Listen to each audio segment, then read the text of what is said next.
Good morning and welcome to Coffee with the Counselors here at Spanish River. My name's Natalie Havens. I'm one of the school counselors here. And today presenting for us is our college and career counselor, the beautiful Mrs. Riggle. So go ahead and take it away, Mrs. Riggle. Hi, thank you. Hi, everyone, and welcome. I am, again, Susie Riggle. I'm the college and career counselor here at Spanish River. I'm always happy to meet with the students, whatever phase they are in when it comes to college or career planning, whether they're ninth graders just starting out or seniors ready to actually complete applications. I'm happy to meet with them. Today, we'll be going over a little bit about career and college readiness, as well as the dual enrollment process, and going into a little more detail there. So students have a lot of options when it comes to post-high school plans. A lot of our students will go straight to college, of course, but there are also options to join the military or go straight to the career field as well. For students who are looking into joining the military after graduation, a helpful site to check out is usa.gov, where they can explore the different branches and different options they have available to them.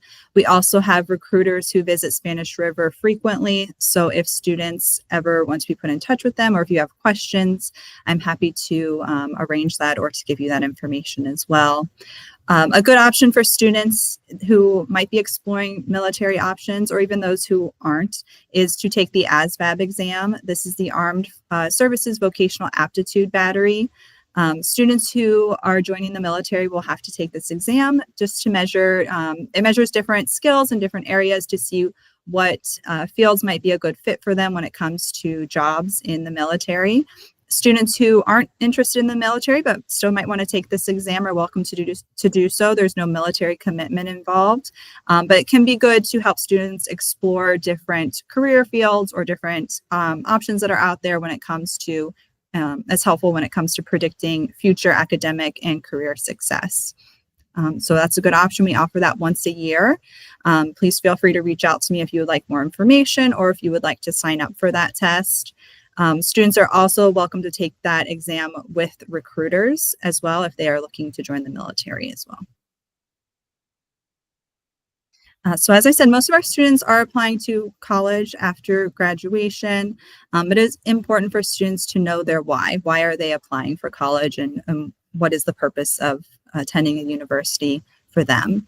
Of course, it will further their education, give them more opportunities. Having that higher education can open a lot of doors when it comes to careers. A lot of careers require a bachelor's degree, maybe associate's degree, or if not a master's or beyond. College is a great time to build on your educational skills and really set you up for success when it comes to applying for jobs. And of course, college is also a great opportunity for students to explore different areas and really figure out what they are passionate about and what careers they might want to explore. So it's a great opportunity for them to kind of get out there and see what is available to them and what they might be interested in. All right, so what does it take to get into college? We'll talk about what colleges are looking for. The main things that they will consider with a college application are, of course, grades and test scores, their academic transcripts. But colleges will also look at a student's resume, a student's essay or personal statement. And for schools that are out of state or private schools, they will also consider teacher and counselor recommendation letters. So this chart can show you a little bit about what schools are looking for when it comes to grades and test scores. So this lists all the public universities in Florida. This information is available for out-of-state and private schools as well. But this just shows a little snapshot of what the Florida schools are looking for. So it shows their average HPA and then their average test scores for students that were admitted to this year's freshman class. We update this chart every year. So it doesn't change drastically year to year, but it gives you a good idea of what the schools are looking for. So this can be helpful even for ninth graders or 10th graders who are just starting out and maybe, looking to go to college, but they're not quite sure what is required. This is a good chart to kind of show them how they can set expectations.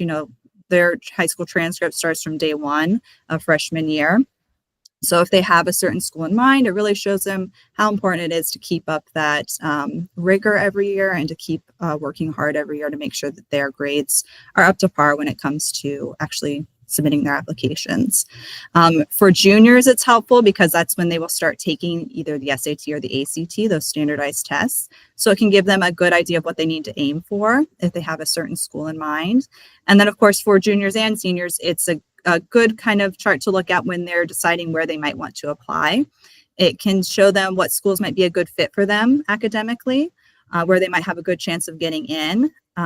It can also tell them what schools might be a safe option or what schools might be a little bit of a reach option when it comes to applying. And then this chart, for the same schools as well, will show the application timeline for early action deadlines. We shared this information with our current seniors back in the beginning of the year, and we will share it every year for that current senior class. But this just kind of gives you a good idea of the timeline for when applications are actually due. So they will open August 1st of a student's senior year. And then as you can see, most of them are due either mid-October or early November for that first early action deadline. And we always encourage students to apply early because that gives them the best chance of getting in and the best chance of getting any money or financial aid or scholarships that would be available. The longer they wait, kind of the harder it is to get in. The criteria tends to go up. And of course, money is always on a first come, first serve basis. So this is even important for younger students, just so they can see that really everything that goes into an application when it comes to, your grades, your transcript, all of that is pretty much set by the end of junior year because you'll start applications right away senior year. So senior year is not the time to be trying to raise your GPA, raise your HPA in order to complete your applications because there's not much time to do that, right? When applications are due so soon. All right, so as you saw from that first chart, the SAT, ACT, or CLT scores are an important part of the application for college. All of the Florida public schools do still require one of these exams. It doesn't matter which one, but they do still require one test score for admission. Some of the out-of-state or the private schools are still test optional, meaning you don't have to submit a test score. So that might be a good option for students who maybe aren't the best test takers. But we do see that more and more schools are going back to requiring tests. Even the out-of-state and the private schools, some of them are now going back to requiring test scores. So it's always a good idea for students to have a test score ready just in case they need it, even if they are thinking of going out of state or to a private university. The options are the SAT, the ACT, or for those staying in state, the CLT is an option for the public schools. Out-of-state schools are just looking more at the SAT or the ACT. They don't always accept the CLT. But that page gives you some resources. I always tell students start out, check out your free resources first because there's a lot of information out there online. If you do need more help or your test scores aren't quite what you want them to be or what you need them to be, there are private tutors for a fee, of course. All right, so of course the application, they're looking at more than just academics. They are looking at what did a student do outside of going to class and getting good grades. So they will consider the resume as an important piece of the application. So we encourage students to get involved from day one. There are a lot of things that you can do to get involved, both on campus or within the community. This can be anything from joining clubs, honor societies, playing sports, at Spanish River or in the community. There are internship programs, community service projects, having an after-school job. There are a lot of things that you can put on a resume. It's a great chance to highlight students' interests. So what are they passionate about? What do they really love? And it's a great way to show leadership as well. So it's not just about going out there and joining 50 clubs or 50, organizations. It's really about focusing on what are you passionate about and how can you really show that you're really giving back to these organizations. They love to see that not only did you join a club, for instance, but you maybe took on a leadership role. You had an officer position, or you were, vice president or a committee chair, or you helped organize a fundraiser. So those are all things that you'd want to highlight on that resume to show that you did more than just, attend some meetings and go to some organizations. You really got involved. All right, so now we'll shift a little bit and talk about the dual enrollment process. This is also a good opportunity for students to help prepare for college because it gives them the opportunity to take actual college classes. So students can begin taking these college classes in high school starting the summer after their freshman year. These credits will count towards their high school transcript, but it will also begin their college transcript. So that's important to note because you want to make sure that your student is ready and prepared to take these classes because those grades will follow them not only at Spanish River, but it will follow them to whatever school they end up attending after graduation. The district will pay for students to take 1 or 2 credits every semester. So this could be the fall, spring, or summer semester, and they will provide their books for them as well. So students have the option to attend either Palm Beach State or FAU. The district has contracts with both of those universities or colleges. In order to qualify, they do have to meet certain requirements first. So step 1, they would have to complete at least 4 high school credits, 1 being a language arts and 1 being a math. That's why students usually will start as early as the summer after freshman year. They also have to meet a certain GPA requirement. So for 9th graders, they have to have at least a 3.5 unweighted high school GPA. For students in 10th through 12th grade, they need at least a 3.0. And for any seniors who are looking for early admissions, they would need at least a 3.2. So the early admissions program is available to seniors who are looking to dual enroll full-time. So meaning their senior year, they would not attend classes at Spanish River. Instead, they would attend classes full-time at either Palm Beach State or FAU. And that would mean taking about maybe 4 classes there and essentially earning a full year of college credit and experience.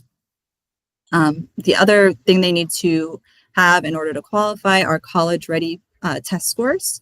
So these are reading, writing, and math scores. Many students will use either their PSAT scores, their SAT, or their ACT or CLT scores, but they can also take the PERT or the AccuPlacer, which we'll talk about a little more on a couple slides later, but I'll show you the test scores they need as well.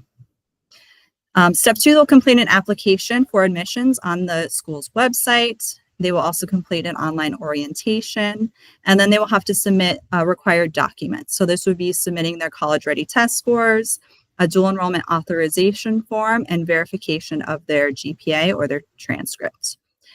These authorization forms will need to be signed off by their school counselor, so they'll have to communicate with their counselors to indicate that they're interested in this. In order to do so, students will fill out a Google form and put in a request for dual enrollment. Which will show you the form in a second. And this is where they will just fill out that they are interested in dual enrollment, and they will list what classes they are interested in taking. The school counselor will then email them back the signed authorization form, and it will be the student's responsibility to then upload that form to Palm Beach State or FAU's website for processing. And then the last step would be to actually register for their classes. So on that dual enrollment form, they will indicate what classes they wish to take. Their counselor will make sure those classes are a good fit for them and approve them. After that, the students will actually have to go online to FAU or Palm Beach State's website and pick the exact courses they want. So that means picking the dates and the times that they plan to take those courses. And just make sure that before you're signing up, you are checking for any prerequisites or any other criteria that you need to meet before taking a specific class. So these are the qualifying test scores that students would need. Again, most students will use, I guess, the PSAT or the SAT that they have taken usually here. But they can also, if those scores aren't quite high enough, or if they haven't taken those yet, they can also take the PERT or the AccuPlacer at Palm Beach State or FAU at their testing center. Right. And a third option that is available to students is UF dual enrollment online. It's a little different. They do have higher criteria in order to qualify. First of all, it's only open to juniors or seniors, and then they do need a higher unweighted GPA of a 3.6 or higher, and then higher test scores. But again, they can use the SAT, PSAT, ACT, or CLT. And then they would fill out the application on this link listed here, and their counselor would approve that. So if you like more information about any of these options, you can click on the links here. This will show you more detail about the application process, but also about what classes are available, what classes are maybe a good fit for students. There are a lot of links to some suggestions for commonly taken courses and pre-approved dual enrollment courses as well. All right, so with the whole college application process, it is important to set expectations for students. Of course, we want to make sure we're encouraging our students and making sure they're on the right track as far as what they need to do. But it's also important to be realistic for both parents and students and set those realistic expectations of what might be a good fit for that student. Every student is unique, right? And it's also important to keep in mind that this can be a very stressful process. You know, students start planning for this even as early as ninth grade, and when it comes to senior year, the application process can be very lengthy, very involved, so students can become very stressed. So it's important to just be supportive and encouraging, but also setting those realistic goals and realistic timelines as well. And keep in mind that all colleges are different and all students are different. Everyone's unique. So there is truly a place for everyone. And it just sometimes comes down to finding what's going to be the best fit for that student. So again, yeah, every student is different, but it comes down to finding what's best for them. Thank you for watching. If you have any questions, please feel free to reach out to me. Or the student's counselor, of course. Thank you so much, Mrs. Riggle, and thank you for watching our coffee talk. We will see you next month.